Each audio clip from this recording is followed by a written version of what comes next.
breaking down every game, every day in Major League Baseball. This is the Baseball Betting Show. Here is your host, Greg Peterson. A warm up for the low. Welcome to lovely Las Vegas for the Baseball Betting Show with myself, Greg Peterson, now part of the VSiN Family Podcast. We've got an excellent podcast for you as we're going to be joined in segment number 2 by one of our good friends, William Boor, who does such great work over at Action Network. Every single time he joins me, he lends amazing insights, and we're going to be chatting with him about what we've all seen here in the first month and a half of the season. Additionally, we are going to be taking a look at what we're going to be getting on the Saturday card, a few teams that he's feeling stock up, stock down on as well, and then in the final segment, going to get you guys picks and analysis on every game on the betting board for this baseball Sunday as we touch them all. If you do have a question, comment, segment idea, what have you for this podcast, you have one or two ways we offer those in. First one is my Twitter/X timeline at gunit_81. Keep in mind, letters CM, the name does not matter, so as per usual, please do send these into the timeline. The other way is via an Apple Podcast review. If you rate this podcast 5 stars, it is very much appreciated. And then from there, you're able to fire in whatever you'd like to hear on this podcast via that 5-star review. Did not get in any Twitter/X questions, but we have everything brought to you today by EdgeBoost.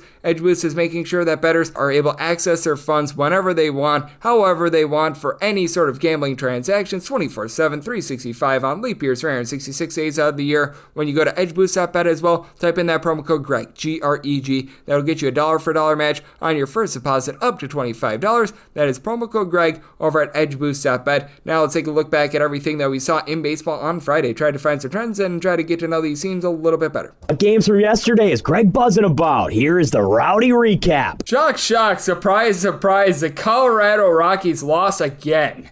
They are now 6-32 overall this season. They do not cover the run line. They do help you get the over because of how many runs they gave up, as the Slam Diego Padres get a 13-9 win. Now for the Padres, a little bit of rough pitching for themselves, as Randy Vasquez actually only gives up 2 runs in 6 innings. Both of them were solo home runs. Going deep for the Colorado Rockies, you had Ryan McMahon get his 5th home run of the campaign. Michael DeGlia his 5th as well, and then Jordan Beck a little bit later on. He was able to get home run number 6 of the campaign, as coming in to get a pair of outs out of the bullpen with Sean Reynolds along the way. Gave up that home run, 4 runs in total. Yuki Matsui is scoreless ending. Wandy Peralta gives up 2 runs while getting an out of the bullpen. Alec Jacob an out of the bullpen, but gave up a run before Robert Suarez is able to get a pair of outs. He gets a save as Martin Maldonado goes deep off of Jimmy Herget. His 2nd home run of the campaign as Antonio Senzatella banged around like a piñata. 8 runs, 4 of which were given up in 4 2/3 innings. Herget gives up 4 runs in 1 1/3 innings. Seth Helverson be able to give you a scoreless inning, so yay verily there. Zach Ognos, a run given up in an inning, and Jake Bird, he was able to provide a scoreless inning as well. Been seeing a lot of overs out there in Sacramento thus far this season. North of 62% of Sacramento home games going over, and the Yankees took it to the Sacramento A's 10-2 the final. Yasan Dominguez in this one. Not 1, not 2, but 3 home runs. Home runs number 3, 4, and 5 of the season off of 3 different pitchers. As for the A's, you had Oswaldo Vito give up one of those home runs, 4 runs, 3 of which were earned in 5 1/3 innings. Hogan Harris, he was not Hogan's Heroes, 4 runs allowed in 2 innings. And then you had Elvis Alvarado in his MLB debut give up another of those bombs. He gives up 2 runs in 1 2/3 innings. So Paul Goldschmidt also went deep off of Oswaldo Vito, his 4th home run season. Will Warren, really good start. 1 run allowed over the course of 7 1/3 innings. Yuri De Los Santos gives up a run in an inning. Mark Leiter Jr. was able to give you a pair of outs out of the bullpen as well. For the Toronto Blue Jays, they go on the road and they take it to the Seattle Mariners. Mariners, by the way, 2nd best over team in all of baseball now. 6-3 the final. As for Seattle, they have now played 22 overs at 13 unders and 2 pushes along the way. As for Kevin Gausman, not the greatest start. 3 runs allowed in 5 1/3 innings, but bullpen at his back. Yimi Garcia, Jeff Hoffman, they both lend a scoreless inning, and Brandon Little comes up big. He was able to give you 5 outs out of the bullpen scoreless. Nate Lukes was able to supply a home run. Home run number 2 of the campaign, and Luis Castillo gives up 5 runs over the course of 5 innings, including a bomb to Lukes. And from there, you did have a pair of scoreless innings from Casey Lugumina, Colin Sider, a scoreless inning, and you had 1 run given up in an inning by Troy Taylor. And being able to supply a whole bunch of scoreless innings was the Minnesota Twins. 3-1. They take it to the San Francisco Giants as Jordan Hicks allows 3 runs over the course of 6 innings, but you did have Kyle Harrison, who's now serving as a long reliever, get a pair of scoreless innings of his own. Matt Chapman, home run number 8 of the campaign off Chris Paddock. A lone mistake that he made, gave up that solo run in 7 1/3 innings. From there, Louis Farland, pair of outs out of the bullpen scoreless, and Danny Kaloum Boom, he was able to give you a scoreless inning as well. You had quite a bit of scoring out there in Arizona as the Diamondbacks, they fall to the LA Dodgers. This by a count of 14-11, so you got a football score going on here. As for Shohei Ohtani, he was able to go deep in the ninth inning. That is home run number 12 of the campaign. As for the LA Dodgers, they enter into the ninth inning down 3 runs, and they put up a 6 spot. As for Eduardo Rodriguez, this was not the start that he was looking for. 8 runs given up on 8 outs. From there, you did have 3 2/3 innings scoreless out of Chris Mena. Pair of outside the bullpen scoreless from Jalen Beeks. You had Shelby Miller be able to supply a scoreless inning. Kevin Ginkel, 5 runs allowed at a third of an inning, and then with those inherited runners, Ryan Thompson gives up the home run to Shohei Ohtani. Is also going deep in this game. Kike Hernandez, 6th home run of the season. Roki Sasaki, not what he was looking for. Pair of bombs allowed, 5 runs allowed over the course of 4 innings as he was taken deep by Eugenio Suarez, his 11th home run season, and then Gatel Marte of the Marte Parte goes deep off of him. Home run number 2 of the campaign, and then Alex Vesia allows a home run to Mr. Marte as well. That was home run number 3 of the season, and for Vesia, he also gives up a home run to Randall Grichuk, first home run season, and Anthony Banda allowed a home run to Lourdes Gurriel, 7th home run season for Banda, gives up 4 runs in 1 2/3 innings. Luis Garcia, he gives you 4 outs out of the bullpen scoreless, and Tanner Scott was able to close the door with a scoreless inning, but Alex Vesia, he did give up a pair of solo home runs in his inning of work. So, and a lot of scoring in a few games out west, and then out east, you had one high-scoring game. That would be between the St. Louis Cardinals and the Washington Nationals, and it was one-sided. Cardinals get the job done by a count of 10-0 as for Mr. Eric Fetty Wap, complete game. He gets 8 strikeouts along the way, goes 109 pitches, and for the St. Louis Cardinals, 5 of 17 with men in scoring position as Mitchell Parker, the regression monster, came for him. 4 runs allowed over the course of 4 innings. From there, Jackson Rutledge gives up 2 runs over the course of 3 innings. Lucas Sims, he gives up 3 runs in 2/3 of an inning. Andrew Chafin, 4 outs out of the bullpen scoreless, but did not do a lot of good there. The Walker Texas Rangers have been by far your best under team in all of baseball. Now 27 unders through 12 overs this far this season, and they fall to the Detroit Tigers 2-1.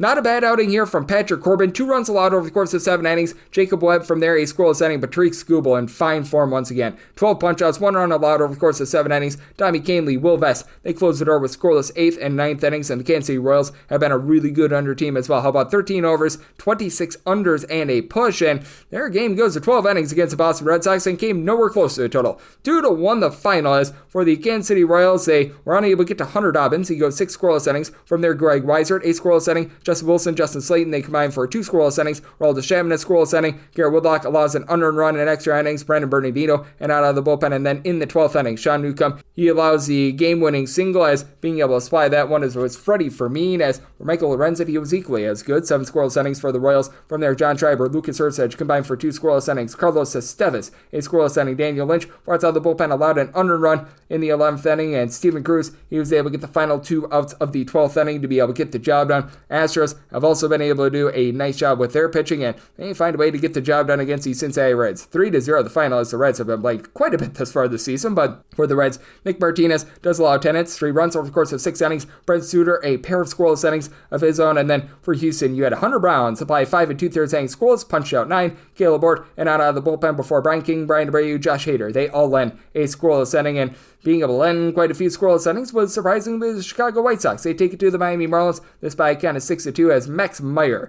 Boy, did he get lit up here. 5 runs allowed in 6 1/3 innings, including a bomb to Andrew Vaughn, 4th home run of the campaign. Bryce Wilson, not too bad in this one, allows a run over the course of 5 innings. Jordan Leisurely gives you a scoreless inning. Steven Wilson, Brandon Eisert, they both give you a scoreless inning, and then you did have a run given up and an out of the bullpen from Caleb Freeman before Cam Bouger gives you a pair of outs out of the bullpen scoreless, and then for the Miami Marlins, Ronnie Enriquez, pair of outs out of the bullpen scoreless, and you were also able to get a scoreless inning from Cade Gibson. The Cleveland Guardians are able to blank the Philadelphia Phillies, this by a count of 6-0. As for the Phillies, just absolutely nothing doing on this night, and for Aaron Nola, anything but super. He has been a big fade this year at 1-6, gives up a pair of bombs, 4 runs in total over the course of 5 innings, as going deep for Cleveland, home run number 9 of the campaign for Kyle Manzardo, and then you get the center fielder, Angel Martinez, to be able to give you home run number 1 of the season, and it's been a little bit rough for Jose Ramirez. He's able to go yard in this one, home run number 6 of the campaign, that comes off Joe Ross. Ross gives up 2 runs over the course of his inning of work. Tanner Banks, Orion Kirkering, they were both able to give you a scoreless inning. Also being able to supply those scoreless innings was the Tampa Bay Rays, as they get the job done over the Milwaukee Brewers by a count of 4-3. As for the Brew Crew, they did have Jose Quintana give you a so-so start in this one. 3 runs allowed in 5 1/3 innings, but only one of which was earned, as he did allow a home run, but there are a trio of errors out there in the field that hurt Kaz going deep off of him. Brandon Lau, his 5th home run of the campaign, and Zach Little comes up big, coming up with 6 innings, giving up 2 runs. From there, Mason Montgomery, Eric Orze were able to give you a scoreless inning. Cole Sulzer does allow a run and an inning, and so did Jared Koenig. 2/3 of an inning for the Brewers. He allowed a run, and he took the L. Yo Piamps, Nick Mears, they combined for a trio of outside the bullpen, and Grant Anderson. He's able to give you a scoreless inning. And then one of your top over teams in all baseball has been the Chicago Cubs. They do get you an over, but they do not get the job done against the New York Metropolitans. This by a count of 7-2, as for the Mets, they're starting to find that offense had a little bit of a rough go of it towards the beginning part of the season due to the fact that the conditions were not necessarily the world's greatest out there in the great state of New York. But that said, they do a nice job in this one of being able to get to the starting pitcher in Mr. James Satayan, who gave up 6 runs, 5 of which were earned in 4 innings, allowing 4 bombs, as Francisco Lindor gets his 8th home run of the season. Jeff McNeil, his 2nd. Juan Soto, he's been able to find it all of a sudden, home run number 8 of the season. And Brett Baty, he was able to get his 2nd home run of the season. You did have Tom Cosgrove give up a run in 2 innings. Gavin Hollowell, Ryan Presley, they both ended scoreless inning, and for the Cubs, there 2 runs come off of solo home runs. Jose Vito gives one up to Michael Busch, 7th home run of the season, and then Clay Holmes gives one up to Kyle Tucker, home run number 10 of the campaign for Mr. Holmes. He gives up a run over the course of 6 innings. Ryan Stanek was able to give you a scoreless inning. Dom Nunez, Reed Garrett, they both combined for a scoreless inning, and Jose Vito, he gives up a solo home run in his inning of work as well, and he also had a lot of work being done by the Baltimore Orioles as they go on the road. They take down the LA Angels, this by a count of 4-1, as for the Halos, they were unable to get to Tomoyuki Sugano, as Tomoyuki Sugano, 7 1/3 innings, allows a run. Yunir Kano, Keegan Aiken, both give you an out of the bullpen scoreless. Felix Bautista scoreless, same thing to get the save, and you had Gunnar Henderson provide a triple and a homer in this one. His home run, 4th of the campaign, that comes out the Professor Kyle Hendricks, who gives up 3 runs over the course of 5 innings. From there, Reed Detmers, Hector Neris, they both end a scoreless inning. You did have Kenley Jansen give you a pair of outs out of the bullpen scoreless, and Sean Anderson, he comes in for 4 outs. He allows a run along the way, and if you're looking trend-wise at what we're getting in Major League Baseball right now, it has been a little bit of an underwhelming season thus far. It's been a little bit teeter-totterish, but certainly we have been seeing a lot of favorites coming through. They're hitting at a rate of 60.7% overall for the season, 345 and 223 on the money line. Meanwhile, unders are hitting at 51.6%, 283 unders to 265 overs, and if you're looking at the last 7 days in baseball, favorites, they're having a little bit of a tough time with it, 52 and 38 on the money line. Meanwhile, the under has been pretty 50-50, 46 overs to 45 unders. So that's what we're seeing in baseball right now. That's what we all got on Friday. Now let's take a look at Saturday's games with our good friend William Boor of Action Network next right here on the Baseball Betting Show with myself, Greg Peterson, now a part of the Beast and Family Podcast.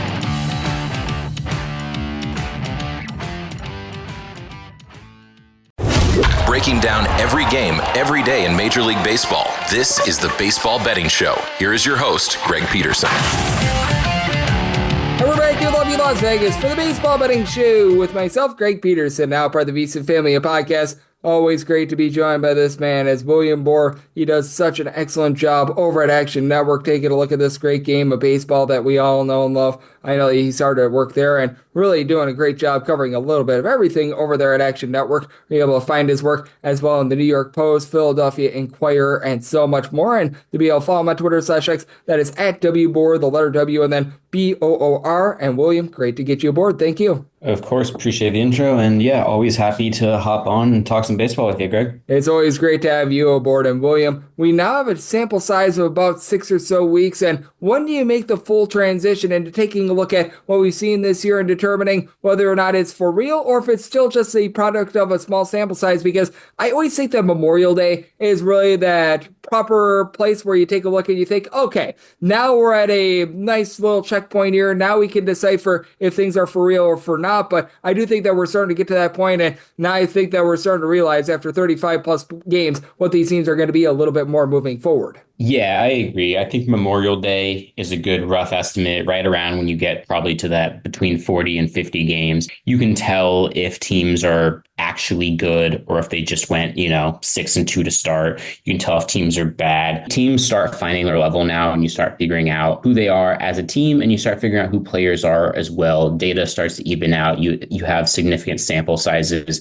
You've got a team like the Braves, who are now one game under 500, who, yes, they will be better than 500, but the fact that they're 500 after going 0-7 or 0-8 or something, shows that after that they're playing slightly above 500, which is probably what we all thought they would be. That's just one example. But yeah, you're right. I think Memorial Day is where you kind of get everything bouncing out again. Yep, absolutely. And William, I do think that it is so interesting to just take a look at this great game of baseball and what we've been seeing in terms of a scoring perspective as well, because we have noticed, and maybe it's just me, but there have been more bad offenses this year than ever before. And I feel like the divide between the good offenses and the bad offenses are bigger than ever, because with the Chicago Cubs, with the Seattle Mariners, the Arizona Diamondbacks, they've been just ripping the tar out of the ball. And then some of these teams like the Pittsburgh Pirates, Texas Rangers, Colorado Rockies, I mean, it feels like they're just swinging with a blindfold on and they're trying out for the new Bird Box movie. I don't know how you've been deciphering this, but I mean, the difference between the haves and the have-nots on offense this year is more stark than I can really ever remember. It's interesting you bring that up. I think it's crazy. Remember in the beginning of the year, the first weekend or whatever, everyone was talking about torpedo bats and how all the offenses were going to go crazy. And I guess, I don't know, are the Yankees, Cubs just not sharing the bats with everyone else? They have some sort of protections on them. Like, it's weird because you're right. You've got your good teams. You've got your Cubs, your Yankees, your Dodgers. The Diamondbacks are scoring a lot again. But you're right. Right around the middle of the league, it just drops off a cliff. And it's wild. I mean, you mentioned the Rockies. They're averaging 3.1 runs per game, which, not that anyone expected the Rockies to be good. Half their games are at Coors Field. Exactly. That's tied for the worst in baseball, and they play in Coors Field. That is insane. Oh, man, it's been so interesting to look at that. And a bunch in the Seattle Mariners that they play half their games at T-Mobile Park. And if you look at ballpark factors, a lot of places think that Seattle actually, shall we say, dwindles offense more than Coors Field elevates offense. That, I think, has been intriguing as well, because even through the first 2 weeks of the season, the Seattle Mariners looked rough on offense, but they've really been able to catch some fire as well. I mean, yeah, they're averaging 5.1 runs per game, which is fifth in baseball, which is crazy. But to that point, they are averaging 5.5 on the road and 4.7 at home. So you do see a little bit of the dip there.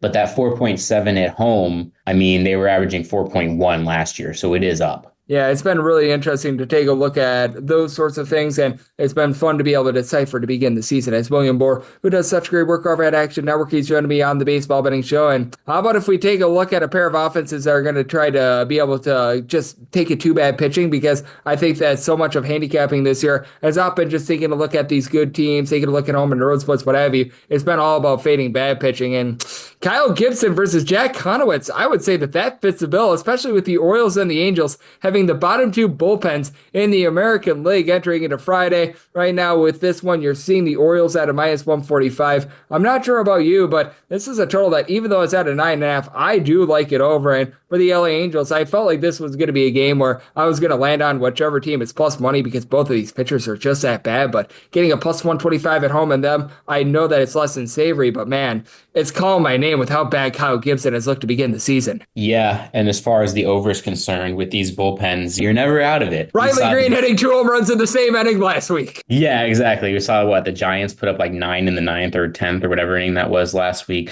Some of these bullpens are really bad, and if you want an over, you're never out of it. This is a game that, you're right, the pitching, I don't want to back either of these starters. So you're right, it's going to be a slugfest. It's the over, or it's, like you said, taking plus money on whatever team and just rolling the dice out there with plus money, which sometimes is a fun way to do it. Yeah, you never know when you're going to be able to get just an explosion. And when you get an explosion like that, you just get some good, clean family fun. And I do think that that's going to be the case there. And just how have you taken a look at some of these bad bullpens, taking a look at some of these bad starters? Because I feel like a lot of my best angles this season has been fading guys like Antonio Sensatella. The two guys are going to be going on the mound on Saturday between the Orioles and the Angels, and guys like that, because I just feel like those have been the most tried and true things all season long. The bad pitchers just remaining bad. Yeah, fading bad pitchers, or I've noticed myself taking a lot of first fives just to avoid bullpens, because there's very few I trust, where it's just easier to just not worry about that half of the game. I know early in the year, before I realized that he was regressing, would be on a couple Marlins first fives because I just wanted Sandy. I didn't want any part of the Marlins. I've obviously gotten off that train because he is a mess right Oh. now. But as far as the concept's concerned, it's just a lot of first fives, or it's a lot of, hey, let's just play the over, or maybe team total overs as opposed to a money line as a way to attack a team if the money line value is not there. Team total over on basically the Rockies opponent every day is just an ATM machine right now. I think with baseball, there's a lot of different markets. You have to identify, what do you want to bet? Are you actually betting on the Giants today, or are you betting against the Twins starter, et cetera, and then figure out which market maybe has the best price? And you mentioned it with the Colorado Rockies. Just quantify how bad this has been for the Colorado Rockies, we are doing this before their game on Friday was played, but they entered in the day on Friday. 6-31 overall. And we talk about how hard it is to play at elevation. 4-14 at home, and my mind is just boggled by how bad a baseball team can possibly be. And we saw what the Chicago White Sox were last year. Their run differential is minus 109. I don't know how. And the crazy thing is, you can't even, if you look at the Pythag, their expected win and loss, they should be 8-29. So it's not even, yes, there's 2 wins there, which I guess when you only win 6, every win's huge. But it's not like they're receiving a ton of bad luck. They're just bad. It's insane because going into yesterday, they were on pace for 26.27 wins this season, which that would absolutely lay waste to every single one of the futility records that we've seen really since the 1900s. I think that the Cleveland Spiders went something like 10-100 and something, but I mean, man, this has been rough to say the least. As William Boor, who does great work over at Action Network, is joining me on the Baseball Betting Show. So does that mean that with Stephen Kolek on the mound for the Padres, total of 11.5, and the Padres right around about minus 195, minus 190 or so, that we're just loading up on the Padres run line? Because that's the way that I look at this game. I don't know if the Rockies could do their part with regards to the 11.5 total, but I have no faith in them knocking off the San Diego Padres in any game in this series. Yeah, this is where you either go Padres run line, or what I mentioned, I haven't looked at the line yet, or you do a Padres team total thing. The value is on the Rockies money line probably, but I'm not doing it. So yeah, find a market to bet the Padres, and whichever market you choose, that's going to be the best way to play this game for sure. Yeah, when you're entering into Friday, I'm pace to go 27-135. That's not great to say the least. So yeah, not good to say the least. Not good. As William Boor, he is very good. He is joining me right here on the Baseball Betting Show, and certainly that is going to be a game of futility, to say the least. So let's take a look at a little bit of a better game, as I do think that for Saturday we have ourselves some pretty rock-solid matchups, and Dodgers versus Diamondbacks is one of them. But Corbin Burns is not necessarily pushed like the ace that we're all accustomed to. Right now, the Arizona Diamondbacks, very slight underdogs with a total of 9, with it being Dustin May on the bump for the Dodgers. How do you take a look at this one? Because for Dustin May, he clearly has been hampered by injuries over the last few seasons. He's never been able to reach that full potential. And for the Diamondbacks and the Dodgers, these are two of the offenses that we've been talking about, the ones that actually did get their torpedo bats and actually have been able to put up quite a few runs. So glad you brought up this game, because I'm going to it tomorrow. Nice. So that should be fun. As far as, you're right, Corbin Burns hasn't been super elite like everyone expected. However, his last time out, 6 innings, 4 hits, 1 earned run against the Mets. The time before that, 5 1/3 innings, 3 runs, but only 1 of them was earned against the Rays. So that's 2 earned runs over his past 2 starts, 11 innings. Maybe he started to figure something out, adjust to a new team, new league, started to turn a corner. I'm backing that. I'm going to be on the Diamondbacks tomorrow, and I'm just hoping that those 2 were a sign of things to come, and that we're on the verge of getting the Corbin Burns that everyone in Arizona thought they were getting when they got him over the offseason. Yep, no question. That'll be one of the most intriguing games of the day, and this one is going to be a fun one as well. Phillies versus Guardians, as Ranger Suarez, since the All-Star break last season, just has not been himself. Right now, we're finding the Phillies as about a minus 120 or so favorite, and this total has gone from an 8 to a 7.5. I'm not sure how you take a look at this, but Tanner Bybee has had a relatively rough start to the season as well. The Phillies bullpen has been one that I have not necessarily been trusting in. I just can't take a look at the 7.5 any other way other than to the over. Yeah, I was actually surprised that you said that dropped. This was an over spot that I identified as soon as I looked at the Saturday board.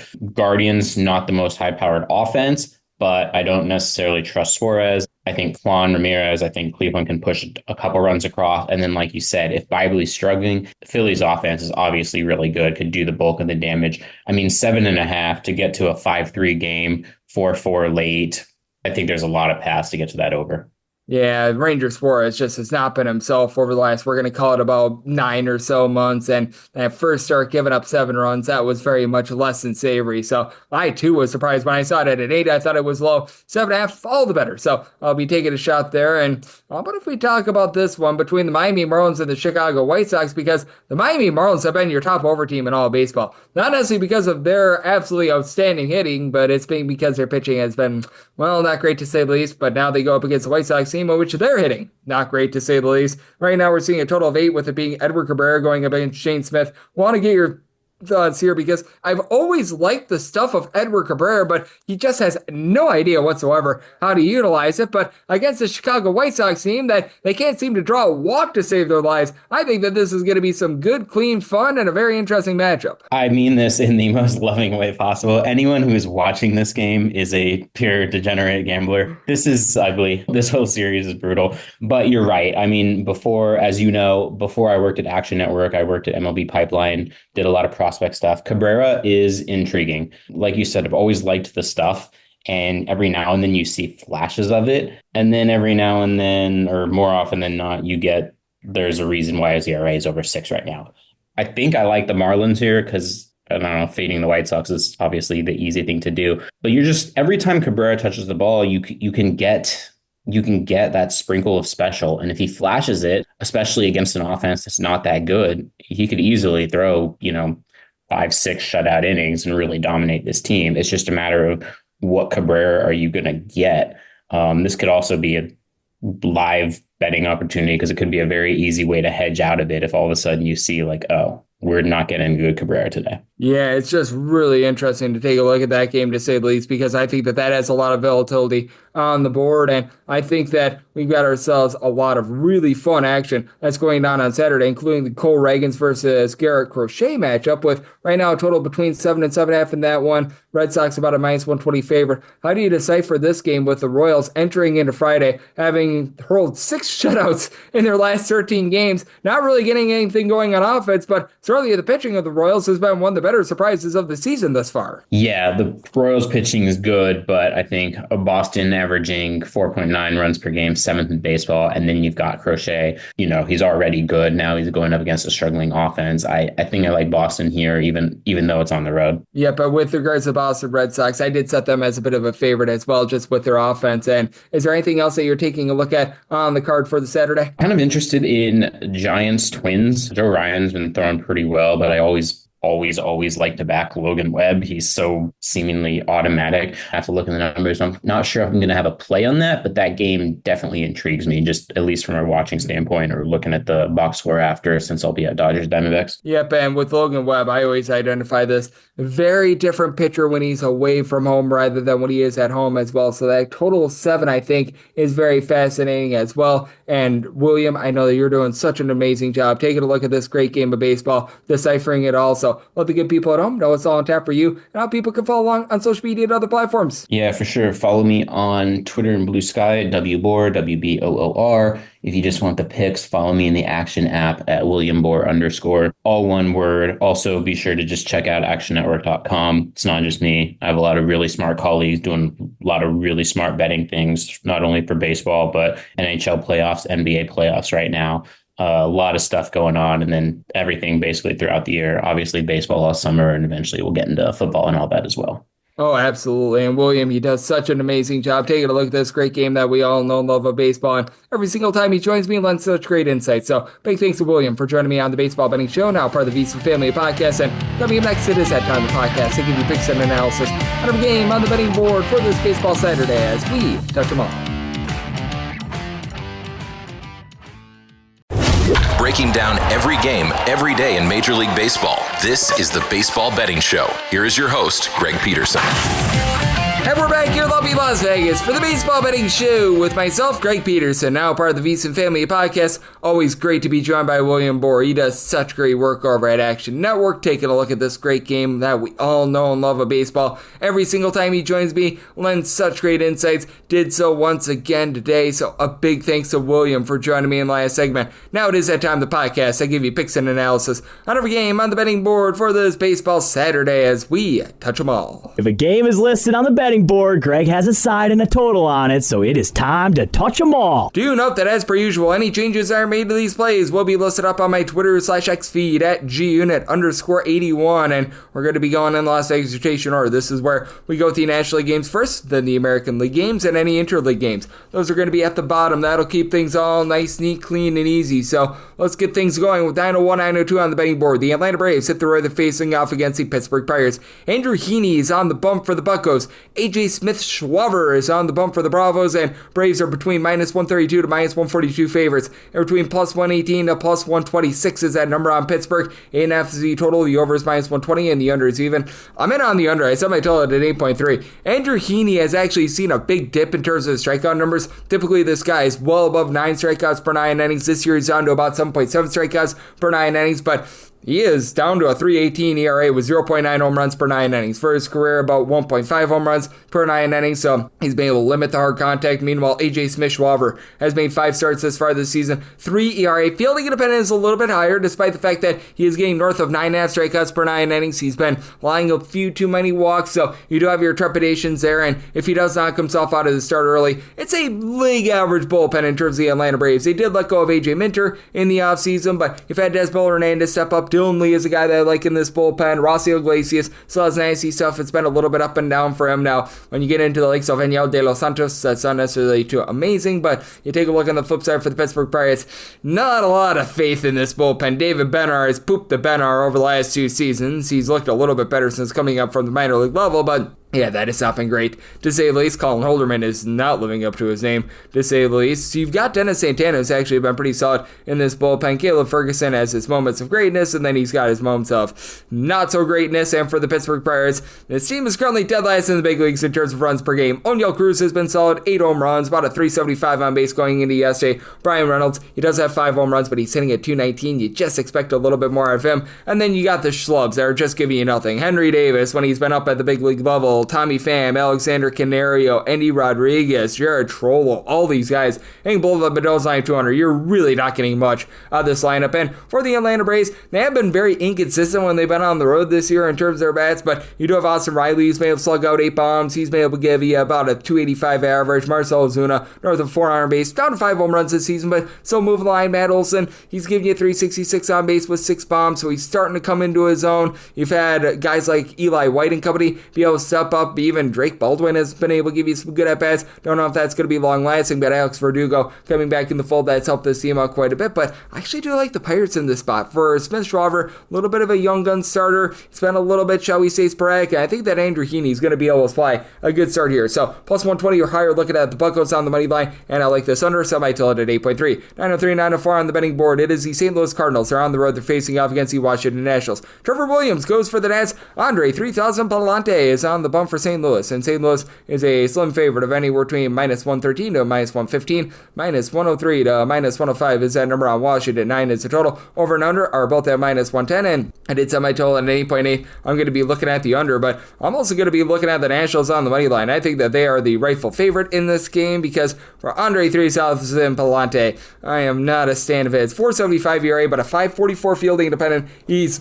this year allowing 1.5 home runs per 9 innings, which is uncharacteristic of him. For his career, about 0.8 home runs per 9 innings, but not a swing and miss guy, and he gives out a lot of walks. That's not a good combination. Career about 3.5 walks and 6.2 strikeouts per 9 innings. That's down to 5.3 strikeouts per 9 innings this year. And Trevor Williams is not some sort of a blazer that's going to be blowing you away or anything like that. He has been able to get around about 7.5 strikeouts per 9 innings, which that's not bad for his standards. Has been allowing a little bit too much hard contact, 1.3 home runs per 9 innings, but they have 5.86 ERA. He's better than that. 4 418 fielding dependent. We should see some positivity here. Got lit up in his last 2 starts, but I think that this is a relatively good bounce back spot against a lineup in the St. Louis Cardinals that really doesn't have a lot of pop in there. You've been able to have the likes of a Nolan Arenado be able to move the line for you, and Brandon Donovan, he's hitting well above a 300, but it's not like he's necessarily hitting the deep ball for this team, especially with the fact that Ivan Herrera has been on the injured list for quite some time. You do have Olson Contreras, so I'll give you 5 home runs after a miserable start to the season. He's starting to pick it up with about a 330 on base, and then Lars Nootbaar has been able to give you 5 bombs, 375 on base, but the bottom of the lineup starting to be a little bit sporadic. Nolan Gorman just never hits for average for this team. You've had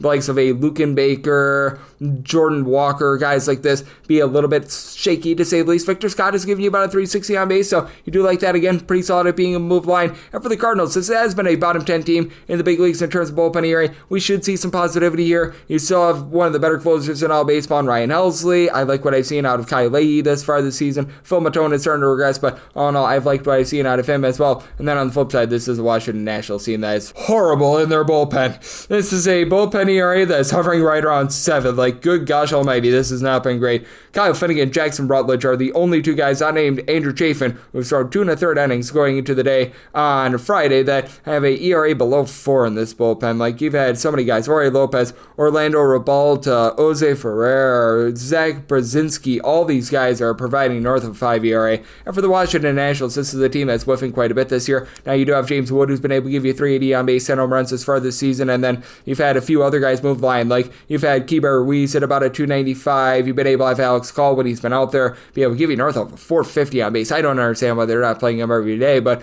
I mean, Josh Bell is hitting a $134 with not a ton of power. You have not been able to get a lot out of Dylan Cruz this season. Jacob Young has been all over the place as well. So interesting little circumstance here. I think that Palante just flat out knocks him out of the game early. I think that Trevor Williams experiences some positivity. So at a 9, I'm going to be in on the under. And with regards to the Washington Nationals, set them at a -107. Going to be willing to take them on the money line. 9-5, 9-6 on the betting board. It is the Chicago Cubs. They hit the road. They're facing off against the New York Metropolitans. As we do know that Tyler McGill is going to be on the bump for the Mets right now. It's all to be determined who's going to be on the bump for the Chicago Cubs. This game is presently off the board. A few days ago, it was lining up to be Mr. Shota Imanaga, who's going to be getting the start here. Right now, CBS has this completely listed as TBD, so this is a relatively rough ordeal to know who we're getting here. Now, if you do get Shota Imanaga, I'd be setting the Mets right around about like a -125, -130 favorite, and then 8 or less in on the over, 8.5 or higher. The under, I don't think we're going to be getting Imanaga, and if you do get a bullpen game,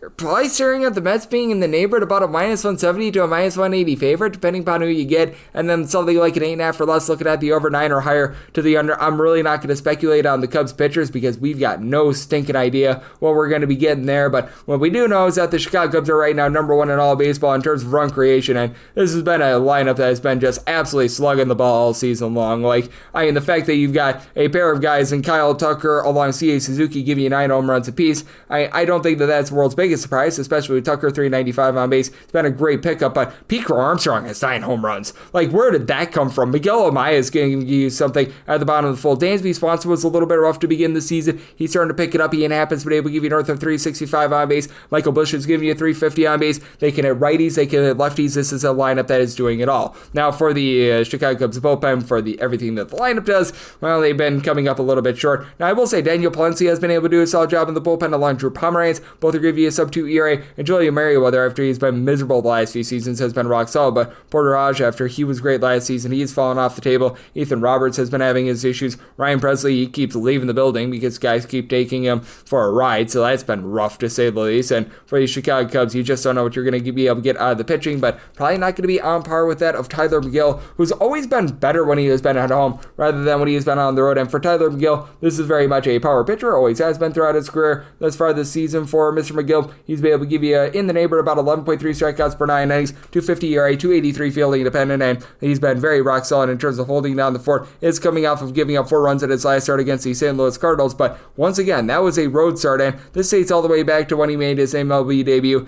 in 2021. For Tyler McGill, 353 home ERA, 538 ERA on the road, and his home runs per 9 rate when he's at home, that's hovering right around about 1 to 1.1 in a road environment. That is hovering right around about 1.6 to 1.7 home runs per 9 innings. So Big divide there. And for the New York Mets, you've got Juan Soto all of a sudden being able to go deep. He's been able to give the team 4 bombs over the last 10 days, so that's been big for them. You've had just incredible production out of Pete Alonso. He's right now giving you north of 450 on base. He's been able to slug out 8+ home runs. Francisco Lindor, after a little bit of a slow start to the season, he's starting to move the line. He's doing a rock solid job of giving the team right around about 355 on base with 7 bombs of his own. Brandon Nimmo not hitting for average, but he's giving you 7 home runs as well. And Luanel Acuna, when he's been getting at bats, he's been able to get on and really a 300 average as well. Mark Vientos, a little bit rough this season, but you know what? In this circumstance, 8.5 or less if you get a bullpen game to the over, 9 or higher to the under. If you get Imanaga, 8 or less to the over, 8.5 or higher to the under. And with Shota Imanaga, plus 130 or higher looking at the Cubs, probably closer to plus 175, plus 180 if you do get a bullpen game. 907, 908 on the betting board. It's the Slam Diego Padres on the road against the Colorado Rockies. Bradley Blaylock goes for the Rockies. Stephen Kolek is on the bump for the Padres, and the Dads find themselves in between minus 188 to minus 198 favorites,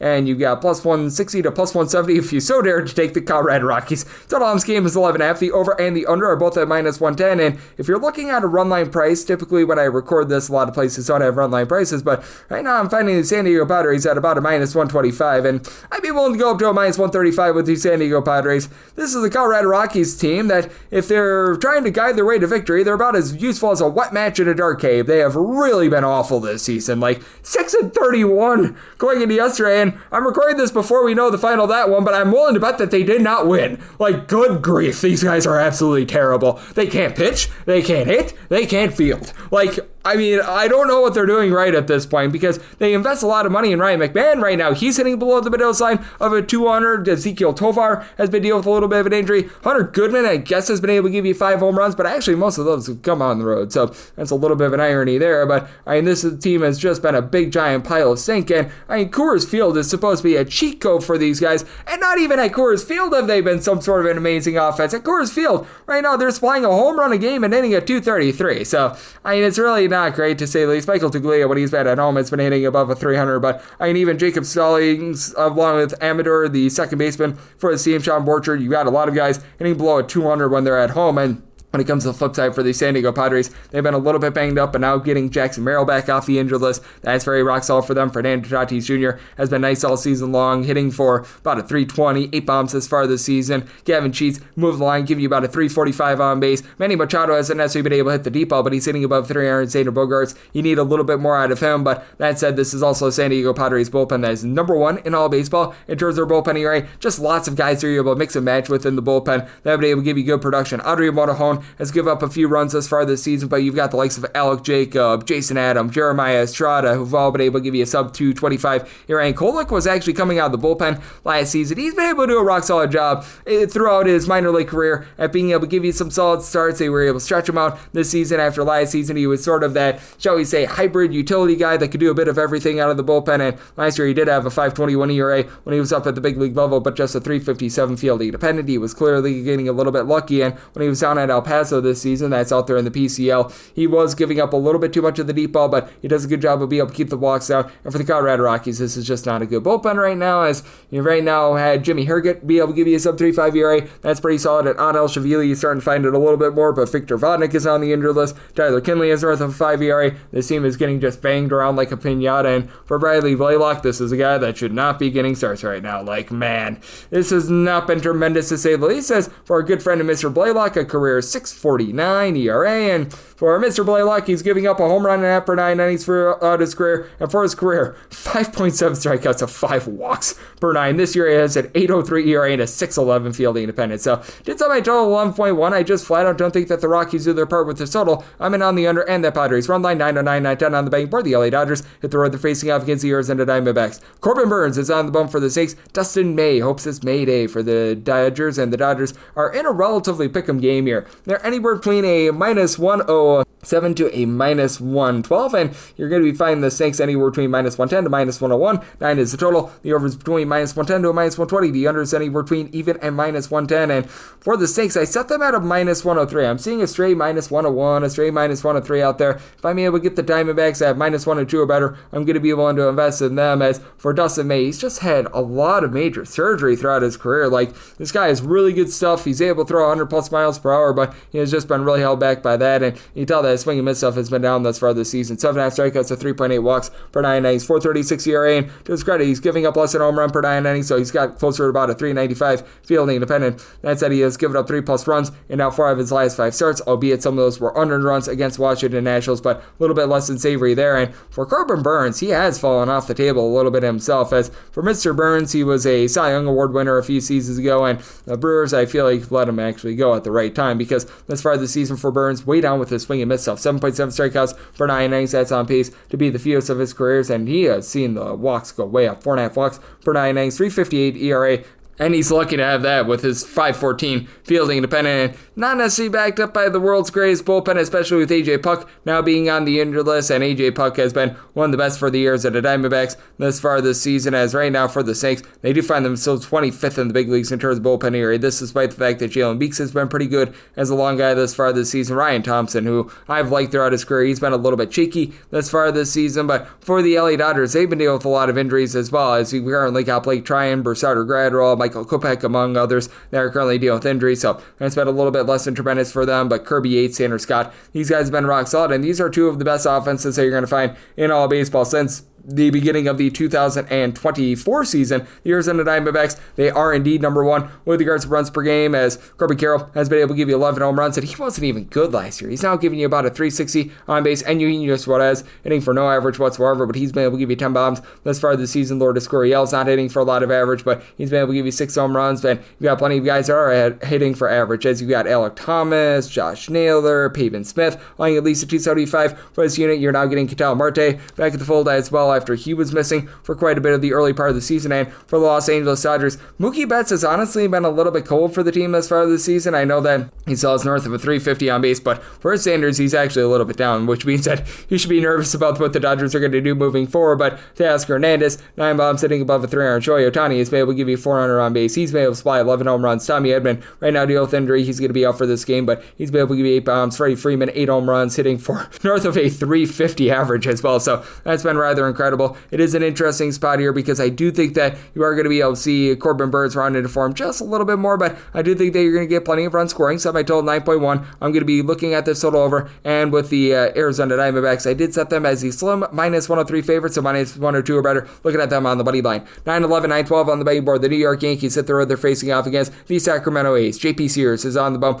for the A's, and Carlos Rodon is on the bump for the Yankees, and Yankees do find themselves between minus 140 to minus 155 favorites, between plus 130 to plus 135 is that number on the Athletics, and 9.5 to 10 is the total. On the 9.5, the over is minus 120, and the under is even. On the 10, the under is minus 120, and the over is even. And if you're looking to lay run half in this ordeal with the New York Yankees, right now at FanDuel, you're finding that at a plus 105 typically. You're going to get better run line prices as the day progresses and as you get more openers, but that said, with the New York Yankees, pretty much a minus 105 or better, I would be looking at that run line. For Carlos Rodon, he's actually been able to put together a relatively nice start to the season. The big thing for him, he just always has to reduce on the deep ball. He has given up just a few too many home runs since he has gotten to New York, as he is currently, for this season, giving up 1.1 home runs per 9 innings, and his swing and miss stuff has been great. 10.5 strikeouts per 9 innings, albeit the 3.5 walks per 9. That's a little bit less than savory, especially if he gets knocked out of a game early, and you have to have Devin Williams come in, who's been not so great for the Yankees. But past Devin Williams, the bullpen has not been too bad. Ian Hamilton is showing you some good stuff, obviously. Luke Weaver has been a tremendous closer for this team, and then you've got Fernando Cruz, who's able to do a rock-solid job, and you've got a guy by the name of Aaron Judge, who entered in yesterday hitting a 400 with 12 home runs. That helps things out. And Trent Grisham, I don't know where this is coming from, but 10 home runs in his first 89 at-bats, give you a 375 on base. He's been rock solid. Ben Rice has been able to give you 8 bombs, 350 on base. Paul Goldschmidt, not necessarily hitting for a ton of power, but he's moved line. He's hitting well above a 300, 391 on base out of him. Jazz Chisholm being on the injured list, I honestly don't think is the world's biggest deal, because Oswaldo Cabrera has been able to step up in his spot. And then on the flip side, you've got a guy in JP Sears that, for his career with the Athletics, he's posting up about a 4.7 fielding independent, giving up about 1.6 or 1.7 home runs per 9 innings. But you do have a Athletics team that's able to pound the tar of the ball. Top 18 with regards to home runs on a per at-bat basis, with Tyler Soderstrom, Bennett Rooker, both give you 9 home runs apiece. Soderstrom has been able to give you 350 on base. Has seen his power numbers go down over the last few weeks, but you've got Jacob Wilson, who's right now hitting for north of a 350 for the team. Miguel Andujar is hitting well above a 300 as well, and then you've got a lot of guys who are just mixing and matching. Lawrence Butler has been a little bit cold recently, but 6 bombs. He's still a very nice base stealing threat as well. You've got Shea Langolaris, and Shea is banging 7 home runs in his first 120 at-bats, laying in about a 225, but still move the line. And you do have an A's team that is in the bottom half of the big leagues in terms of bullpen ERA. Mason Miller's been a little bit shaky over the last week or so, but you do have Hogan Harris alongside Tyler Ferguson, give you sub 225 ERA. Mitch Spence has been able to give you a few okay innings as well. Justin Turner has really been the main guy for the team. 18 and 2/3 innings, has yet to give up an earned run thus far this season. But that said, I do think that for the Yankees, they do take it to JP Sears, who was actually traded from the Yankees to the A's. I think that was a part of the Frankie Montas deal. So with the Yankees, I'm going to be willing to take them at a -105 or better on the run line, and I'm liking the over. I did set my total at a 10.2 with the way that the ball is flying out of Sacramento. 9-13, 9-14 on the betting board. The Walker Texas Rangers hit the road. They're facing off against the Detroit Tigers. Captain Jack Flaherty's on the bump for the Tigres. Jacob deGrom is on the bump for the Rangers. Rangers are in between -109 to -115 favorites, and between -101 to -105 is that number on Detroit. 7.5 is the total. Under is -115, and the over is -105. And for the Rangers, set them at a -106 on the money line. So essentially, the team that becomes the underdog, I'm going to be liking. Slash, if I could get a -105 or better on the Rangers. So a little bit of wait and see mode there. I'm doing this on very initial openers, and if you're looking to lay a run half with the Texas Rangers, you're going to be getting a plus price, but in my opinion, just not enough of a plus price, as right now that's right around about a +158. I would need to be getting closer to about a +165, +170 or so. But for Captain Jack Flaherty, he's been rock solid in a Detroit Tigers uniform. When you put on that Dodger blue last season, it was not necessarily the world's greatest look for him, but for Captain Jack Flaherty, thus far this season, he is posting up a 3.79 ERA, but should see some positivity. A 3.42 fielding independent is getting 11 strikeouts per 9 innings, and in his just 2 seasons in Detroit in general, 3.17 ERA, fielding independent, that's right around about a 3.20, is giving up 1.2 home runs per 9 innings, but as a member of the Tigers, only getting about 2 walks per 9 innings as well, so like to see that. And then for Mr. deGrom, he had a rough first few starts of the season, but last 4 starts, he has given up 2 earned runs or fewer in every one of them. His strikeout stuff is down a little bit this year. He's only getting about 8.5 punch-outs per 9 innings, has been up a little bit more in the last few starts, and he does have a 3.71 fielding independent, but this is a Texas Rangers team that is really not supporting him with any sort of offense whatsoever. They're averaging about 3.2 runs per game. That is a bottom 3 mark in all of baseball. Now, getting back Corey Seager should be able to help out this offense just a little bit, and you should have a few other pieces they're going to be returning to the fold as well, as I know that Evan Carter is now just getting back for this team. They had to mix and match a little bit as they decided to let go of Leody Taveras, but Wyatt Langford has been really the main constant for this team. 6 home runs, give you about a 350 on base, but I mean, what they really need is just for these guys to be able to hit better. Jock Peterson, Marcus Semien, Jake Berger, all 3 of these guys at sub 260 on base. All 3 of these guys out hitting for power. All 3 of these guys hitting below the Mendoza line of 200. Not great to say the least. Obviously, Ezekiel Duran has been a disappointment when he's been out there this season, and he's been banged up, so that's been a little bit of an issue as well. And I do think that on the flip side, you're going to be getting some, shall we say, limited offense as well from the Detroit Tigers. As for the Tigers, they've actually been one of your better hitting teams all season long, but I do think that Jacob deGrom going to do a nice job taming this lineup, as we've seen Spencer Torkelson's on base percentage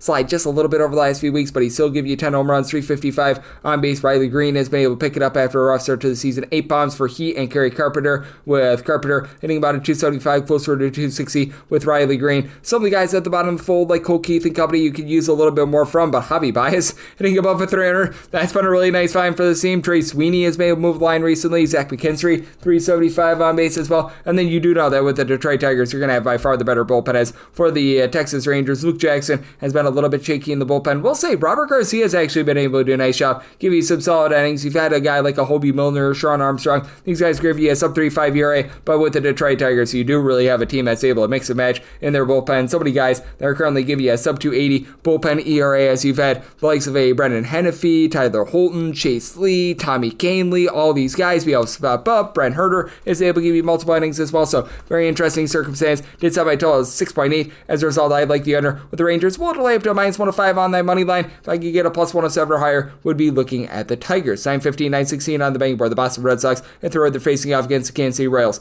Cole Reagans is on the bump for the Royals. Garrett Crochet is on the bump for Boston, and Boston does find themselves as a favorite of any between -113 to -120, and between even money to +103 is that number on Kansas City. Right now, the total is between 7 and 7.5. On the 7, the over is -120, the under is even. On the 7.5, under is -125, and the over is +105. And I did set my total at 7.7. I'm going to be in on the over for Cole Reagans. He has had a little bit of a rough start to the season. Now, I do think that there is going to be some positive progression with him, as right now he has been supplying a 3.79 ERA, but that fielding independence a 238. He is giving up a little bit over a home run per 9 innings, but 14.4 strikeouts per 9 innings has been absolutely masterful. Now he does have to go up against a Red Sox lineup that is third in the American League in terms of runs per game with 4.9, with a guy in Rafael Devers that refuses to play first base. So that's been some good, clean family fun over the last few days, to say the least. And for the Red Sox, they're without Chris Casas for the rest of the season, but he really wasn't doing anything to start with. You've had Weiler Abreu be really wiling out. He and Alex Bregman, 9 home runs apiece. Both of these guys give you north of 385 on base. They have been great producers for the team after a rough start to the season. Jaron Duran starting to pick it up a little bit. Trevor Story's been hit or miss. 5 home runs, but the 297 on base. You could use a little bit more out of him. Sedane Rafaela had a rough start to the season, but he and Rami Gonzalez are starting to give you a bit more as well. The trepidation that you do have with the Boston Red Sox is that this is a bullpen that is right around about league average. Greg Weissert has been hit or miss for the team, and Liam Hendricks seems to be picking it up as well. He has been a great story. He had a few runs given up early on during the season, but now he's been around into form along with Brandon Bernardino. You always have to have your question marks with Aroldis Chapman, to say the least, but so far so good out of him. When you get into the likes of Justin Slayton and company, that's when the roll of the dice starts to happen. And for the Kansas City Royals, this has been a top 8 team with regards to bullpen area. Carlos Aceves along Luke Sursedge have been a really nice 8th and 9th inning duo, but additionally, Steven Cruz has yet to give up an earned run in his first 10-plus innings of the season. Daniel Lynch has been a really nice long guy for this team as well. And for the Royals, this has been a bottom 8 team with regards to runs per game, as you just have not been able to get a lot of the deep ball all season long. You finally have Bobby Witt Jr. starting to give you a little bit more power, and he's been good at moving the line all season long. About a 390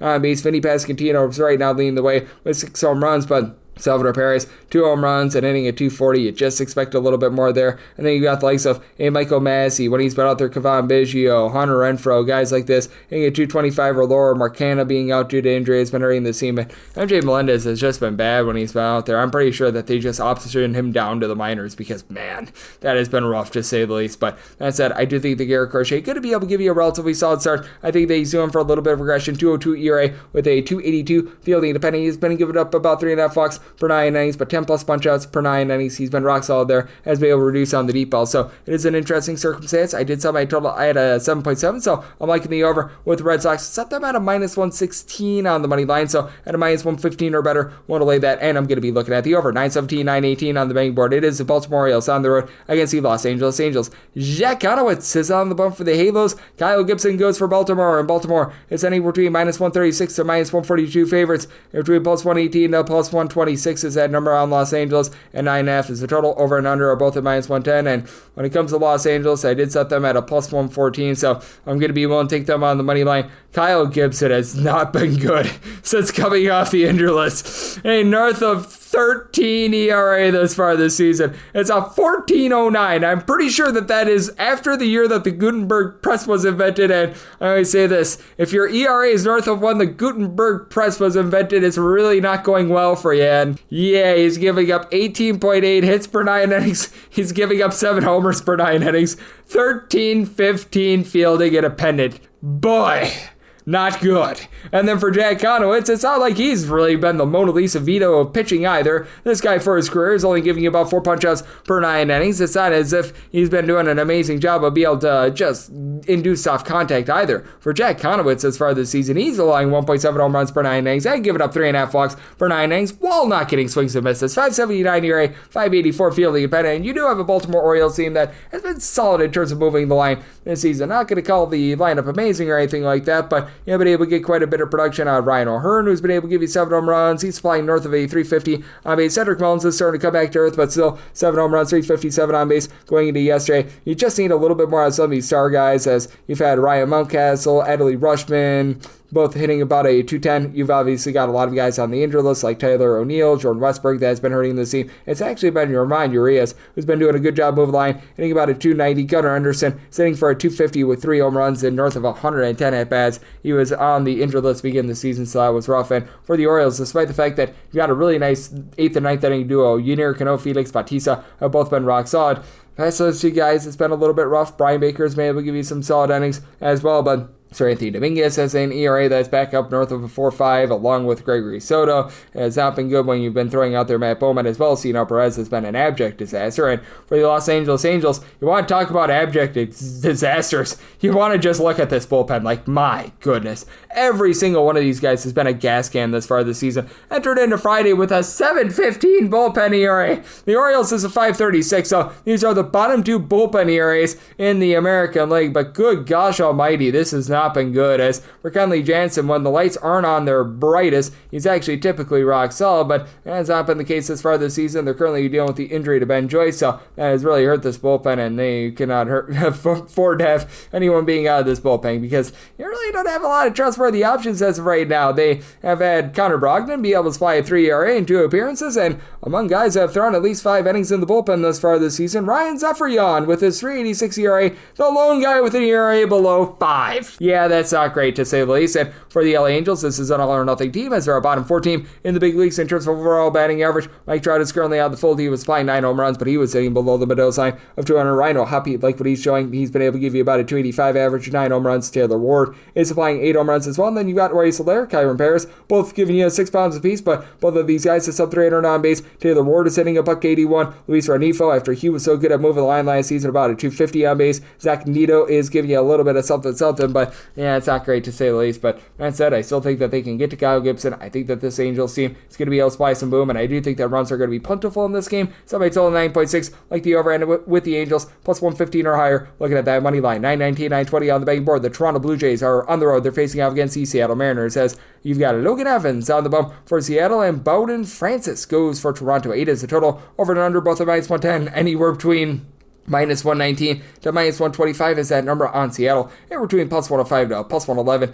is the number on the Blue Jays. And I did set Evans and company at a minus 133. I'm going to be back in Seattle on the money line for the Mariners. This has been a surprisingly really good offense, with Ore Polanco being able to hit for north of a 350, 8 plus home runs this far this season. I've really loved what I've seen out of him. And for the Seattle Mariners, they're actually number 2 in the American League in terms of runs per game, actually number 3, because you've got the Tigers and the New York Yankees ahead of them, but still, you would never expect that. 4.8 runs per game in a ballpark that suppresses offense more than Coors Field elevates offense. And Coors Field is not yielding as many runs to the Rockies as T-Mobile Park is to the Seattle Mariners, which I find to be very hilarious. But I mean, that's what Cal Raleigh is doing for you. Big dumper, 12 home runs to lead the league thus far this season has been amazing for the Seattle Mariners. And additionally, you've been able to get a little bit more out of Dylan Moore, who's been able to step it up this year. He's giving you about a 345 on base. He's been able to slug out 6 home runs. Julio Rodriguez has still been a little bit cold, but he's starting to pick it up as well, up to about a 325 on base, starting to give you some power. Randy Arozarena is moving the line. JP Crawford is giving you north of 4 on base.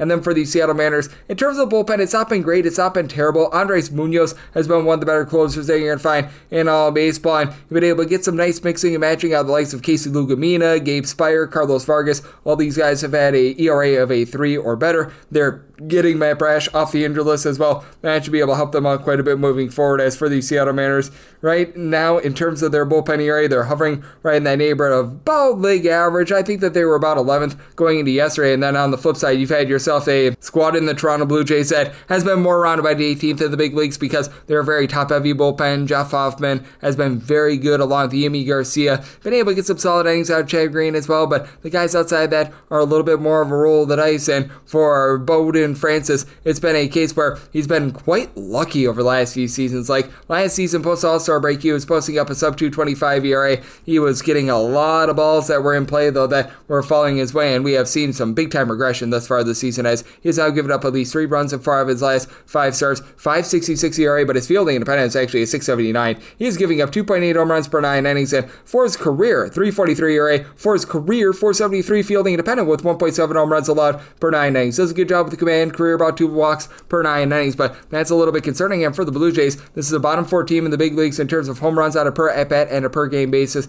as well. You've had Anthony Santander start to pick it up just a little bit, as he's been able to now give the team 5+ home runs this far this season, but he's still not really hitting for any sort of average whatsoever. As Santander hitting right around the Mendoza line of 200, along with Andres Menez, who's been stuck on 3 home runs since dinosaurs were roaming the earth. George Springer, north of 400 base, has been rock solid. Vlad Guerrero Jr. stuck on 4 home runs going into yesterday, but a 380 on base. base. Bo Bichette is moving line for you as well, but some of these guys like an Alan Roden at the bottom of the fold, Will Wagner, when he's gotten at bats, he's been a little bit banged up. Edison Barger, these are guys hitting at 225 or lower, so I do think that Logan Evans going to be able to go out there, have a relatively good start for a Seattle Mariners lineup and a Seattle Mariners just organization in general has been able to do a really good job of just being able to form these pitchers. Recognize that for Evans, his first 2 starts weren't necessarily the most savory, giving up 8 runs over the course of 10 innings, but I did like what I saw from him at the minor league level as he was pitching in the PCL, which is very much a juice ball league. Earlier in the season, he did not allow a home run in any of his first 5 starts of the season. Not going to blow you away with swing and miss stuff, but I do think that it'll improve in this turn, so I did sell my total at 7.7. I do like the under, and I do like the Seattle Mariners on the money line up to a minus 133, 921, 922 on the betting board. The Milwaukee Brewers at the road, they're facing off against the Tampa Bay Rays. Taj don't call Milton Bradley is on the bump for the Rays. Tobias Myers goes for the Brew Crew, and the Brew Crew do find themselves as an underdog of between plus 110 to a plus 118. Meanwhile, between minus 130 to minus 135, that number on the Rays. 9 is the total, the over is minus 120, and the under is even. And when it comes to Rays, I set them as an underdog of minus 109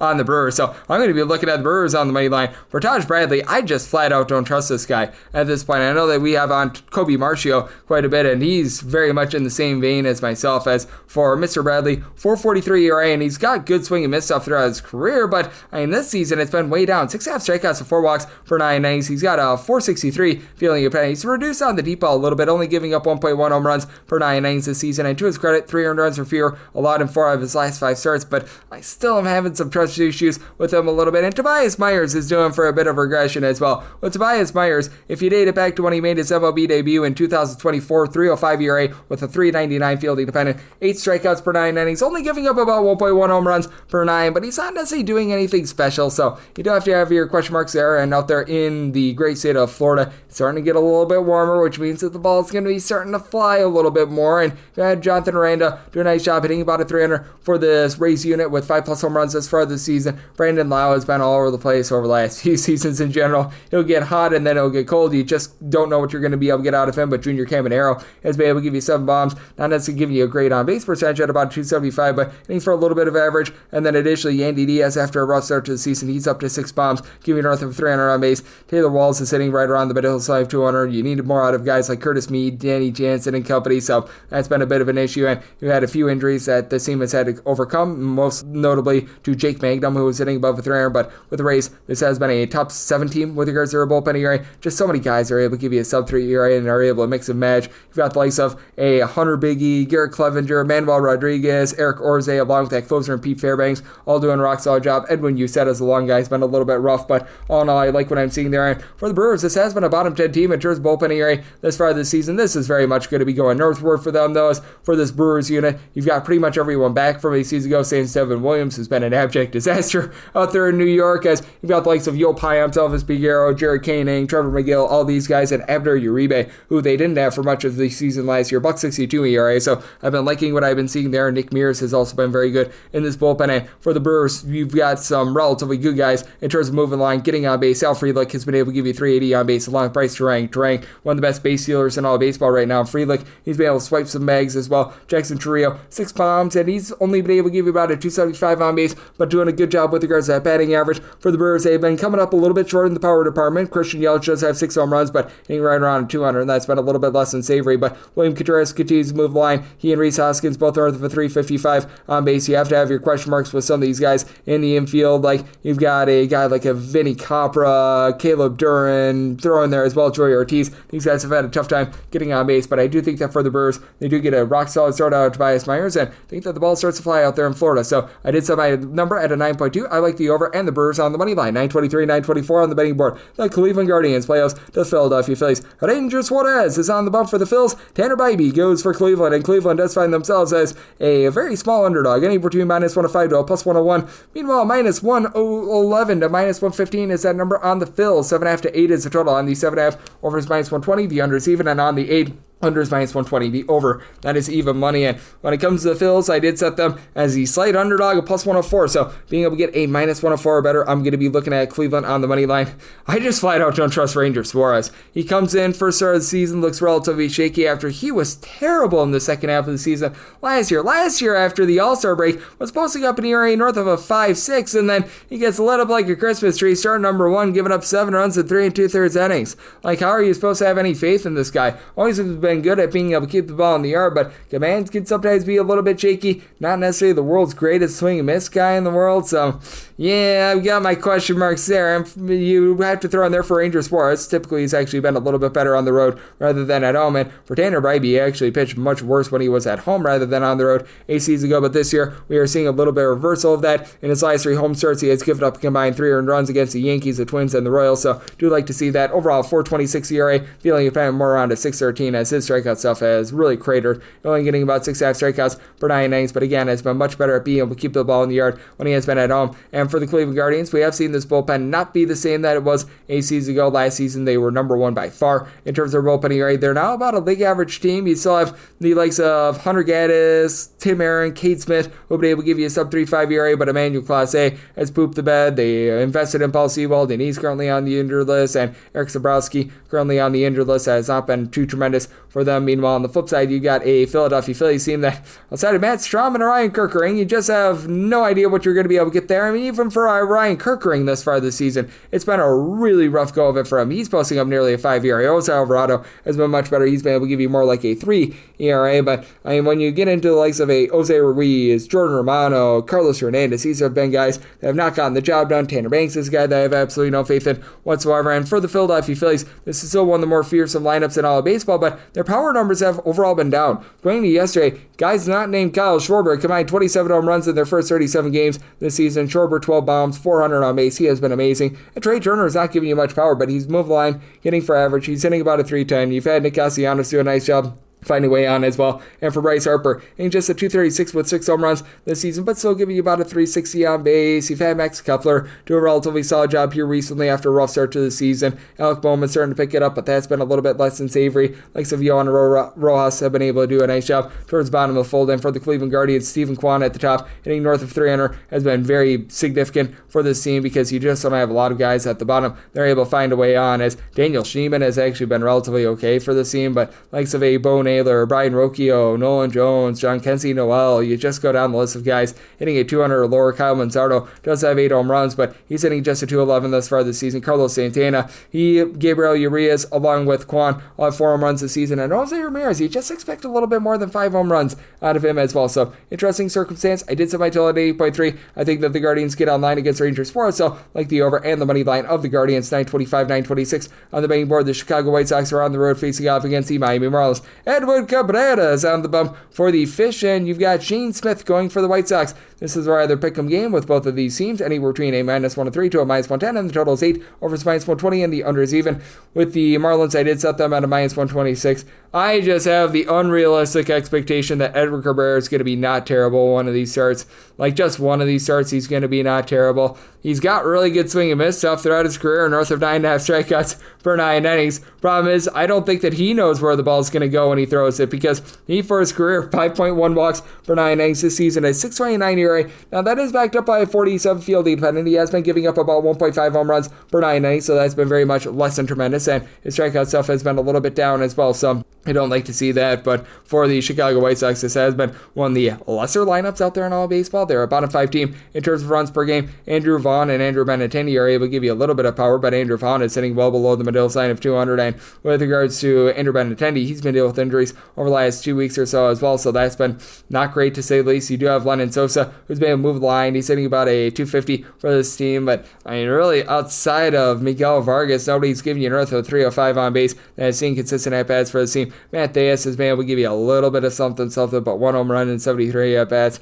Yeah, you need to get a little bit more there. Brooks Baldwin finding a way to move the line has been a little bit better for the team, but Luis Robert sitting below the middle sign, 205 home runs, not great. And this is a bullpen that is in the bottom 10 in the big leagues in terms of ERA, as well as you've got a guy or two that's been able to step up for the team, and Steven Wilson, Mike Facile, who have been able to give you a sub-4 ERA, but Jordan Leisure is leisurely having a rough season. Caleb Freeman, Tyler Gilbert, Cam Bouger, you just go down the list of guys posting up north of 5 ERA, and Penn Murphy looks nothing like the same guy that we saw a few seasons ago when he was with the Seattle Mariners. Meanwhile, on the flip side, you do have a Miami Marlins team that they themselves have been less than tremendous in their bullpen, as well as you've got the Anthony Bender, Anthony Veziano. You see a lot of innings, and for the credit of Anthony Bender, he's actually been quite good in the bullpen thus far this season. A 2.40 ERA. You've got Ronnie Enriquez, who's been able to give you some nice long relief. He's been able to supply a sub-3 ERA, but Jesus Sunoco, he's been very inconsistent to say the least. Lake Picard, after a nice start to the season, he has fallen off as well. And for the Miami Marlins, you've got two guys that have been able to supply quite a bit of power. Kyle Sowers, 6 home runs, 375 on base. Matt Burr with 7 bombs, but he's hitting below the middle line of 200. This is much more of a station-to-station team with some like Dane Myers hitting at 325 plus. Jesus Sanchez just has not been able to find a way to move the line since coming off of the injured list to begin the season. Eric Wogman, Xavier Edwards are giving you a little bit of something towards the top lineup, but they're not going to draw a lot of walks. With Edwards, he is one of the better base stealers that you're going to find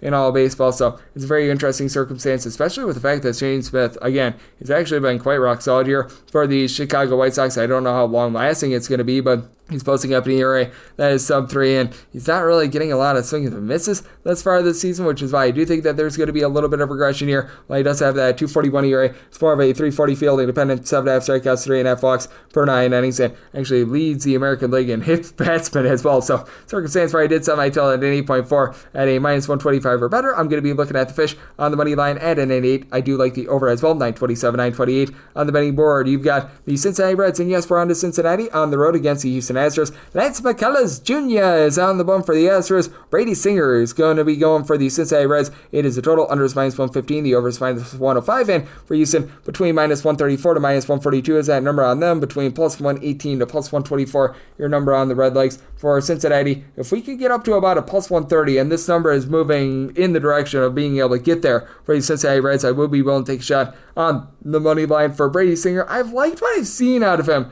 last few seasons. I don't think that he's ever going to be like some sort of a spectacular pitcher or anything like that, but he's right now posting up a 3.66 ERA, has been giving up about 1.1 home runs, 3.2 walks per 9 innings. He's your just textbook slightly above average pitcher, and that's what we like to see, especially going up against Lance McCullers Jr. is going to be making his second appearance since the start of the 2022 season.